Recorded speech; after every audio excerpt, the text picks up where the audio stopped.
Bonjour! Il y a 2 semaines, la reine du shopping est venue à Actonville faire une conférence à la bibliothèque d'Actonville et je suis allée pour vous et je vous fais un résumé des choses que j'ai trouvé vraiment intéressant de savoir. Elle a parlé de comment maximiser sa garde-robe au niveau des couleurs. Donc, avec le cercle chromatique. Je vous le mets d'un peu plus près. Dans le fond, c'est les couleurs, on parle des couleurs primaires, le magenta, blanc, bleu et jaune, et tous les dégradés et les couleurs opposées. Donc, ce sont les couleurs complémentaires, les couleurs qui vont très bien ensemble. Donc, c'est plus facile à ce moment-là de ne pas se tromper quand on agence deux couleurs. Je fais un exemple aujourd'hui. Je porte le rose magenta et j'ai assorti avec le vert.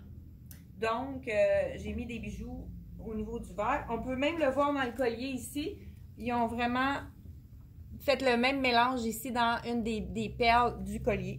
Donc, c'est vraiment facile quand on utilise le cercle chromatique pour voir qu'est-ce qui va bien ensemble. Et dans le fond, on a aussi des assortiments ici. C'est ce que j'ai fait. Donc, rose et vert.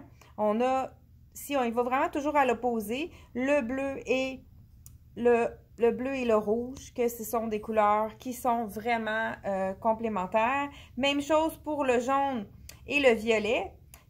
On voit très bien que ça fonctionne très bien ensemble, mais c'est peut-être pas des couleurs qu'on aurait mélangées. Donc, avec ce cercle-là, on ne peut pas se tromper, puis on peut faire des nouvelles mélanges de couleurs avec les choses qu'on a déjà chez nous. Donc, j'ai trouvé ça vraiment intéressant au niveau du cercle chromatique. Ensuite, il y a les dégradés de couleurs. Donc, dans le cercle chromatique, on a plusieurs tons. On commence du rose magenta que je porte et on y va avec des dégradés plus fins. Donc, si on veut mettre le rose avec le vert, on pourrait aller avec un rose fuchsia avec un vert plus tendre si on veut que le contraste soit moins fort que ce que je porte aujourd'hui. Et puis, la même chose pour, dans le fond, si on veut mettre le violet avec... Dans le fond, le violet ici avec le vert, on pourrait y aller avec un ton un petit peu plus, je ne sais pas si vous voyez bien, un petit peu plus tendre. Le contraste est moins fort à ce moment-là, c'est peut-être plus facile à porter. Donc, vous pouvez aller sur Internet, c'est facile à trouver le cercle chromatique.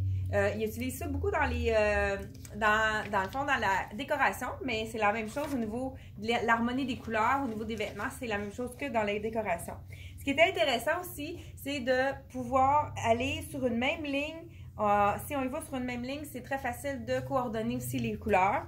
Donc, on pourrait aller sur cette ligne-ci, mettre du fuchsia avec du rouge. Hein? On sait que ça fonctionne très bien. Donc, on peut aller de cette couleur-là et aussi en dégradé également. Donc, c'est facile vraiment. Si on y va en dégradé, on pourra aller avec un petit jaune tendre et puis on y va presque dans les jaunes beige ici. Donc, vraiment, on y va avec les dégradés, c'est plus facile aussi. Et une autre façon, donc on a dit une harmonie avec les opposés comme on a dit tantôt, mais toujours aussi avec les dégradés qu'on peut vraiment harmoniser. Même chose, donc dégradé de ce côté-ci ou de ce côté-là. Donc, les couleurs voisines. Donc, le bleu avec les verts, c'est très facile à harmoniser. Donc, on peut y aller aussi un peu plus tendre comme on a dit tantôt. Et elle a parlé aussi des couleurs neutres. C'est sûr qu'on les connaît bien, les couleurs neutres. Hein? On a tous les tons de dégradés, les gris, les noirs, blancs, ivoire, les beiges, les bruns. Moi, j'ajouterais peut-être aussi les marines. Puis le kaki, c'est sûr qu'il faut peut-être faire un peu plus attention, mais c'est des couleurs qui sont assez neutres. Et le denim, ça, je l'ai dit souvent dans les chroniques, le jeans est très neutre. Donc, c'est pour ça, moi, que je me suis permise de rajouter le jeans avec les deux couleurs complémentaires, puisque c'est un neutre. C'est pour ça que ça fonctionne. Donc, le jeans, on le considère aussi dans les neutres. Et au niveau des imprimés animales aussi, moi, je préfère vraiment dans les accessoires pour vraiment les mélanger, mais on pourrait même avoir une robe imprimée. Et puis, on pourrait même mettre une chaussure léopard avec une robe imprimée, ou ça pourrait être serpent ou bien zèbre.